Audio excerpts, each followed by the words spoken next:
में आप सभी का स्वागत है।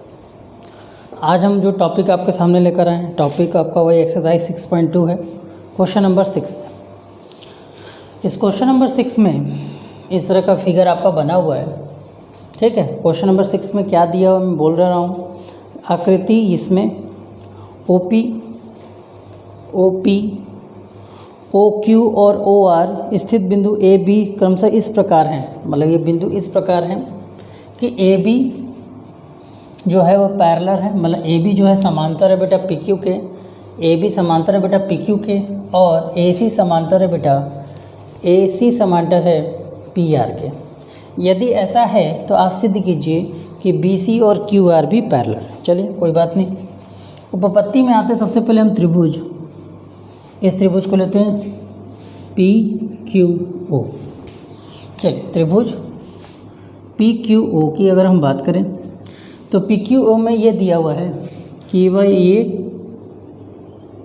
ठीक है, ध्यान से देखिए, ये और ये समांतर है। मतलब कौन समांतर है बेटा, AB जो है वो समांतर है बेटा PQ के। AB किसके समांतर है बेटा, PQ के समांतर है, ऐसा दिया हुआ है। क्या दिया हुआ है कि AB जो है वो PQ के समांतर है। यदि ऐसा है तो इसका मतलब क्या होगा बेटा, इसका मतलब होगा कि ये और ये और ये का रेशियो क्या होगा, बराबर होगा, क्योंकि ये समांतर है। तो समांतर देखिए यहाँ से इस फिगर को हम रफली इधर हम बना देते हैं अगर, तो ये आपका P है, ये आपका Q है, ये आपका O है, और इसमें कहीं एक लाइन है AB, ठीक है, यही है ना। अच्छा, Q की तरफ B है और इसकी तरफ यही कुछ है। तो अगर ऐसा हो तो इसका मतलब हम लिख सकते हैं बेटा, क्या लिख सकते हैं कि OA बटे में AP, OA बटे में AP, OA बटे में AP बराबर होगा किसके बेटा, OB बटे में BQ के। चलिए एक क्वेश्चन हमने बना दिया। इसी तरह अब हमारे पास क्या दिया बेटा, हमें दिया हुआ कि AC PR के पैरेलल है। इसी तरह त्रिभुज OPR में, OPR त्रिभुज कहाँ है बेटा, ये है। OPR त्रिभुज कहाँ है बेटा, यहाँ है। आपने OPR त्रिभुज ले लिया। OPR त्रिभुज में AC और PR बराबर है। इसका मतलब क्या होगा बेटा, इसमें होगा OA बटे में PA, OA बटे में PA बराबर क्या होगा बेटा, OC बटे में CR। तो ये आपका क्या हो जाएगा, OC बटे में क्या हो जाएगा, OC बटे में CR। ये आपका समीकरण नंबर 2 हो गया। ये ऐसा क्यों हुआ, क्योंकि ये आपका AC जो था वो पैरेलल था, समांतर था बेटा PR के। समीकरण 1 वह 2 से, 1 और 2 से अगर हम बात करते हैं तो 1 और 2 से देखो तो दोनों के LHS बराबर है। जब दोनों के LHS बराबर हैं तो RHS भी बराबर होगी। इसका मतलब क्या हो जाएगा बेटा, OC बटे में CR बराबर OB बटे में BQ। ठीक, अब बोल रहा है, हमने दिखाया कि इसका रेशियो आपस में क्या बेटा, बराबर है। ये तभी मुमकिन है जब जब ये और ये क्या होगा बेटा, समांतर होगा। ये तभी इनके रेशियो बराबर हो सकते हैं, ये तभी मुमकिन है जब ये दोनों आपस में क्या होंगे, बराबर होंगे। इसलिए हम लिख सकते हैं कि जो BC है वो पैरेलल है, मतलब समांतर है QR के। चलिए ये सिद्ध हो गया, ठीक है। चलिए इसे नोट कर लीजिए। आते हैं अगले टॉपिक पर, अगले प्रश्न पर।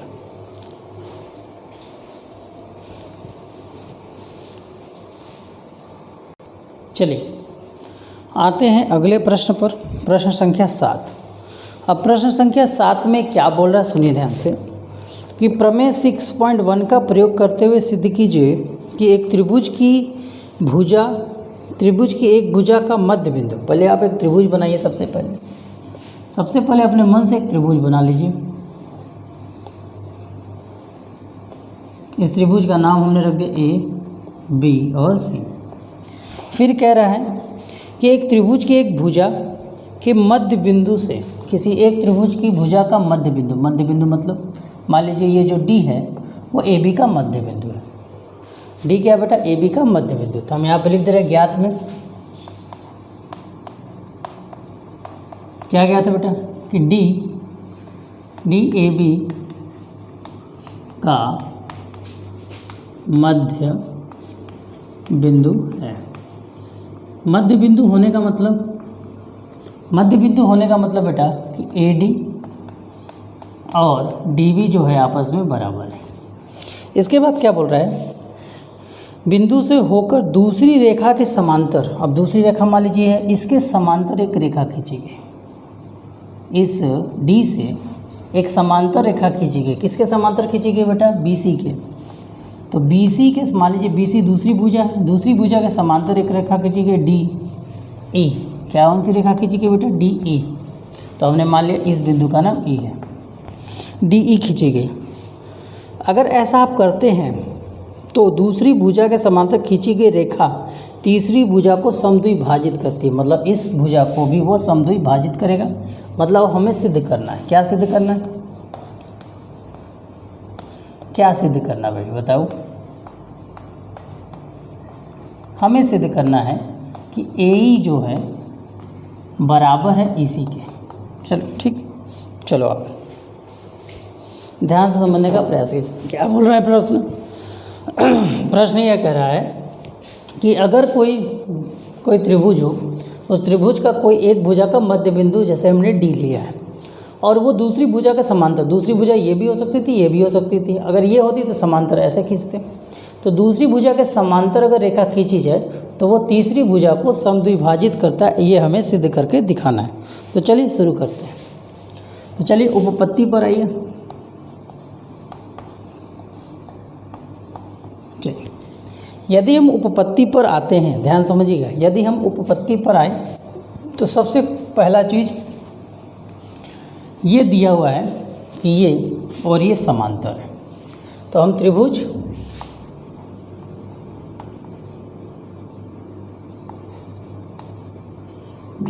में बात करें तो DE क्या है बेटा? समांतर है बेटा BC के। कैसे पता चला? ज्ञात है। यदि यह समांतर है, ध्यान समझिएगा, यदि यह समांतर है तो समांतर होने के कारण AD बटे में DB की जो वैल्यू होगी वो AE बटे में EC के बराबर होगी। ध्यान समझिएगा क्या हम कहना चाह रहे हैं, ध्यान समझिए।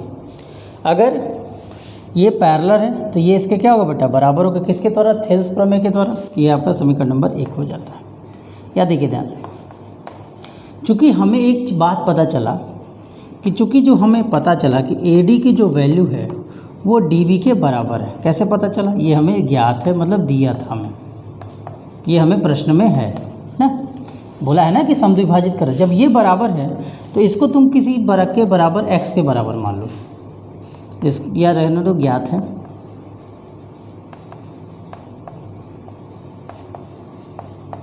जब आपको ज्ञात है तो इसका मतलब आप AD रखो, ऊपर में AD को AD बदल के चाहे DB रख दो, कोई फ़र्क पड़ता है? नहीं पड़ता है। इसलिए हमने AD को बदल दिया बेटा DB में। जैसे AD और DB बराबर है तो चाहे हम AD लिखें चाहे DB लिखें, कोई फ़र्क पड़ेगा? नहीं। तो यहाँ भी DB और नीचे DB तो पहले से ही था, और यहाँ बराबर बेटा AE बटे में क्या है बेटा? EC। चूँकि अब ये दोनों बराबर है, कट के कितने हो जाएंगे बेटा? 1। तो 1 बराबर कितना हो जाएगा? AE बटे में EC हो जाएगा। क्या हो जाएगा? AE बटे में EC हो जाएगा। इसको इधर मल्टीप्लाई कर दोगे तो क्या हो जाएगा बेटा? EC बराबर क्या हो जाएगा बेटा? AE हो जाएगा। EC बराबर क्या हो जाएगा बेटा? AE हो जाएगा। हाँ या ना? हो जाएगा ना? फिर से समझो, DE parallel to BC, AD है गया, ये पैरेलल था, समांतर था, इसलिए हमने इसको ऐसे कर दिया। और चूंकि ये दिया हुआ था तो हमने AD को हटाकर उसकी जगह DB रख दिया। चूंकि ये दिया हुआ था तो हमने AD को हटाकर उसी जगह हमने क्या रख दिया बेटा? DB रख दिया। और DB रखने से DB कट गया, अपने पास क्या आ गया बेटा? AE बटे में EC बराबर 1।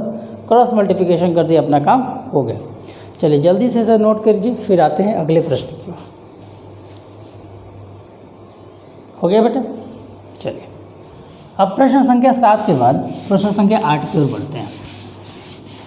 अब प्रश्न संख्या 7 के बाद प्रश्न संख्या 8 की ओर बढ़ते हैं।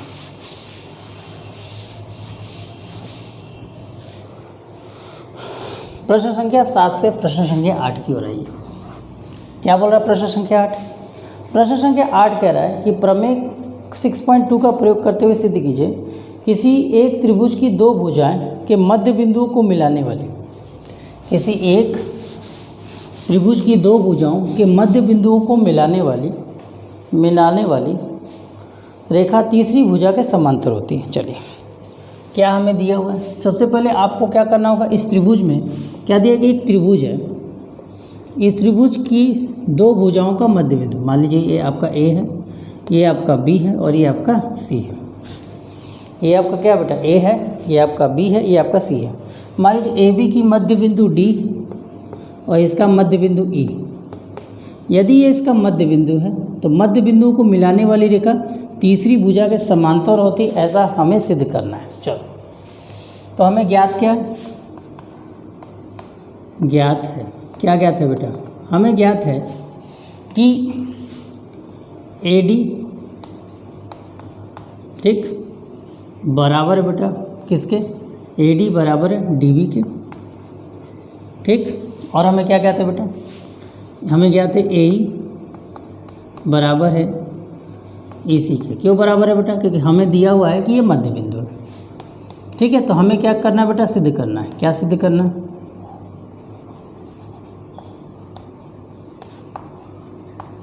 क्या सिद्ध करना है? ये नहीं सिद्ध करना कि अगर ये दोनों मध्य बिंदु को मिलाने वाली रेखा है तो ये रेखा इस तीसरी रेखा से, ये रेखा त्रिभुज के तीसरी भुजा के समांतर होगा। तो समांतर होगा, इसका मतलब क्या होगा बेटा? डी बी जो होगा वो समांतर होगा बेटा बी सी के। किसके समांतर होगा? ये जो डी बी होगा वो किसके समांतर होगा? बी सी के समांतर होगा, ठीक। तो आइए उपपत्ति पर। अब अगर हम उपपत्ति की बात करते हैं, ध्यान समझिएगा, अगर हम उपपत्ति की बात करते हैं तो सबसे पहली बात देखिए बेटा, अगर हम कहें इसको लें ए डी बराबर डी बी है, कहाँ से मिला हमें? तो ज्ञात है। कहाँ से हमें मिला? तो हमें बेटा ज्ञात है। अगर हम इसको इसके नीचे लाएं तो ए डी बटे में डी बी का जो मान होगा वो किसके बराबर होगा? तो 1 के बराबर हो जाएगा। इसको समीकरण नंबर 1 मान लीजिए। इसी प्रकार यदि हम ए ई बराबर ई सी ले लें, इसी प्रकार ए ई बटे में ई सी हो जाएगा और इसका वैल्यू कितना आएगा? 1। ये समीकरण नंबर 2 हो जाएगा। अब समीकरण 1 व 2 से, समीकरण 1 व 2 को अगर हम ध्यान से रखें तो दोनों का RHS बराबर है तो LHS भी बराबर होगा। इसका मतलब हो जाएगा AD बटे में DB, AD बटे में DB और किसके बराबर होगा? AE बटे में EC के। तो किसके बराबर होगा बेटा? AE बटे में EC के। ये तभी मुमकिन है जब DE और BC पैरेलल हो। ये तभी मुमकिन है जब DE और BC, ध्यान समझिएगा, ये तभी मुमकिन है जब DE और BC एक दूसरे के क्या बेटा? समांतर। तो हम यहाँ पे लिख देंगे, इसलिए DE समांतर BC। यही तो हमें प्रूफ करना था। चलिए इसे फटाफट नोट करिए।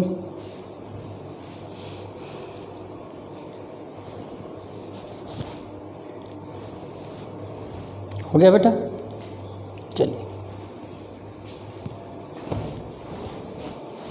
चलिए इसे नोट कर लीजिए। अब इस एक्सरसाइज का 9वां प्रश्न,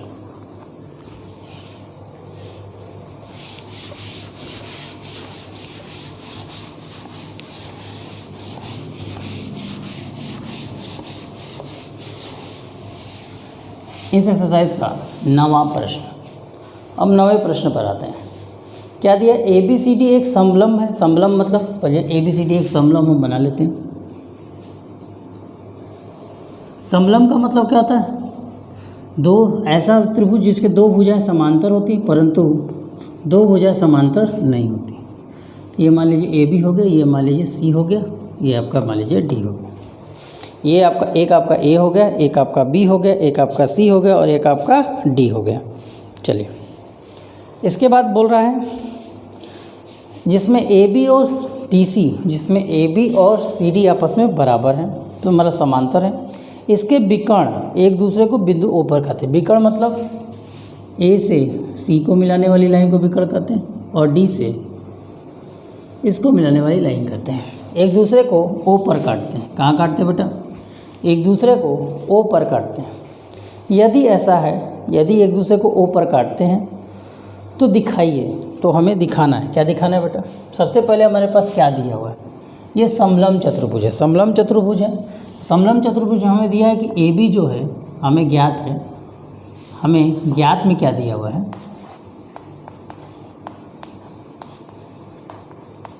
क्या दिया हुआ है कि ए बी जो है वो बेटा समांतर है डी सी के। ए बी क्या बेटा? समांतर है डी सी के।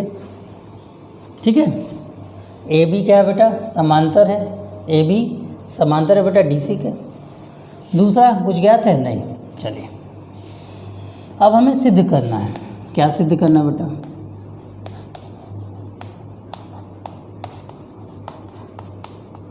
क्या सिद्ध करना है? हमें सिद्ध करना है ओ ए बटे में ओ बी, ए ओ बटे में ओ बी बराबर ओ सी बटे में ओ डी या सी ओ बटे में डी ओ। ये हमें प्रूफ करना है। चलिए इसको करने से पहले हमको एक छोटा सा इसमें काम करना होगा। वो करना होगा बेटा रचना। रचना में हम क्या कर रहे हैं? ओ से जाने वाली एक ऐसी लाइन बना रहे हैं। मान लीजिए इस लाइन का नाम है ई। एक ऐसी लाइन बना रहे हैं ओ ई।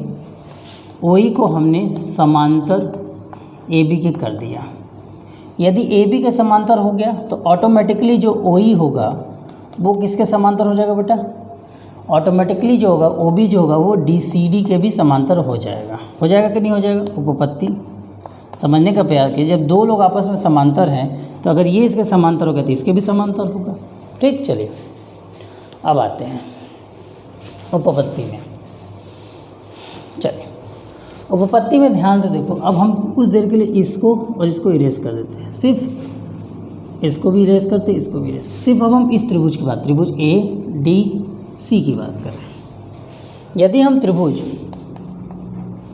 ए डी सी को ले लें, चूँकि हमने देखो बेटा ई ओ को हमने समांतर बनाया हुआ है, तो यदि समांतर हमने लिया हुआ है, क्या लिया बेटा? ई ओ जो है समांतर है डी सी के। यदि ये समांतर है तो इसका मतलब हो गया कि ए बटे में ई डी, ए बटे में ई डी का मान जो होगा वो ए ओ बटे में ओ सी के बराबर होगा। होगा कि नहीं होगा?